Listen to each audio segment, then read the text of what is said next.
Hello friends, welcome back to our channel. আজকে আমি তোমাদের বানিয়ে দেখাবো বাড়িতে খুব সহজে কিভাবে তরমুজের জুস তৈরি করবেন। তো তরমুজের জুসটা তৈরি করার জন্য এখানে আমি নিয়েছি একটা মিডিয়াম সাইজের তরমুজটা এখন আমি একটা চাকু দিয়ে কেটে নিচ্ছি। তো দেখতেই পারছো তরমুজটা খুবই লাল হয়েছে আর দারুণ মিষ্টিও আছে। তো এখন এই তরমুজটা দিয়ে জুস কিভাবে তৈরি করবেন সেটাই আমি তোমাদের সঙ্গে আজ শেয়ার করব। তো তরমুজটা কেটে আমি এখন পিস করে তুলে নেব।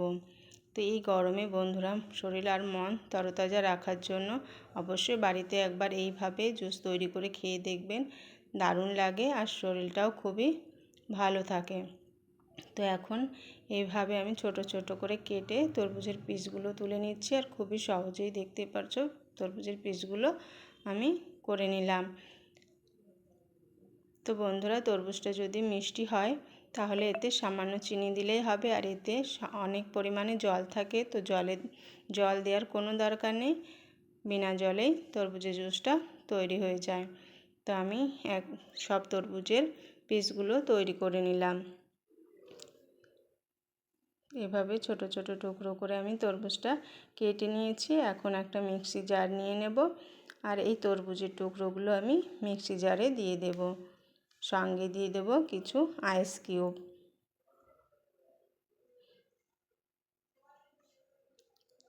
তো বন্ধুরা যারা এখন আমার চ্যানেলটিকে সাবস্ক্রাইব করনি তাদের বলছি অবশ্যই আমার চ্যানেলটিকে সাবস্ক্রাইব করে নেবেন। আর দেখো আমি সঙ্গে দিয়ে দিলাম একটু বিট লবণ আর একটু মিষ্টির জন্য চিনি দিয়ে দিয়েছি। আর দোকানে যে জলজিরার প্যাকেটগুলো কিনতে পাওয়া যায় 1 টাকা করে, একটা প্যাকেট আমি দিয়ে দিলাম। আর এখানে আমি দেখতে পারছো ছোট ছোট কিছু টুকরো করে নিচ্ছি তরমুজের বীজ ছাড়িয়ে। তো আমি এখন তরমুজের জুসটা মিক্সিতে জুস বানিয়ে নিয়েছি। এখন বীজগুলো একটা ছাঁকনি দিয়ে ছেঁকে নেব। তো একটা বড় পাত্র নিয়েছি আর একটা ছাঁকনি দিয়ে আমি তরমুজের বীজগুলো ছেঁকে নিচ্ছি।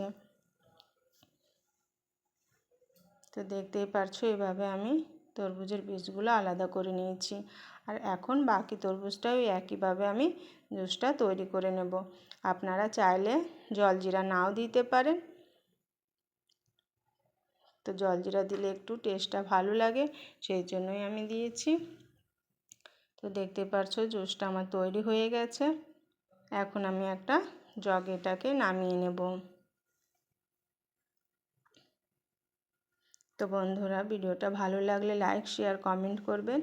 আর দেখো এখন আমি গ্লাসের মধ্যে নিয়ে নিচ্ছি কিছু আইস কিউব আর যে জুসটা আমি তৈরি করেছিলাম ওই জুসটা দিয়ে দেব। সব গ্লাসে আমি জুস দিয়ে দিচ্ছি। তো বন্ধুরা তোমরা অবশ্যই বাড়িতে একবার ট্রাই করে দেখো। আর যে আমি বীজ ছাড়িয়ে ছোট ছোট তরমুজের টুকরোগুলো করেছিলাম, এখন গ্লাসে 1 চামচ করে আমি ওই তরমুজের টুকরোগুলো দিয়ে দেব। এটা গালে পড়লে খুবই দারুণ লাগে খেতে, আপনারা চাইলে নাও দিতে পারেন। তো বন্ধুরা কেমন হয়েছে আমার তরমুজের জুসটা কমেন্টে অবশ্যই জানিও। ভালো লাগলে লাইক শেয়ার কমেন্ট করো। আর চ্যানেলে নতুন হলে প্লিজ আমার চ্যানেলটিকে সাবস্ক্রাইব করে দিও। খুবই সহজ সরলভাবে আপনারাও বাড়িতে তৈরি করবেন।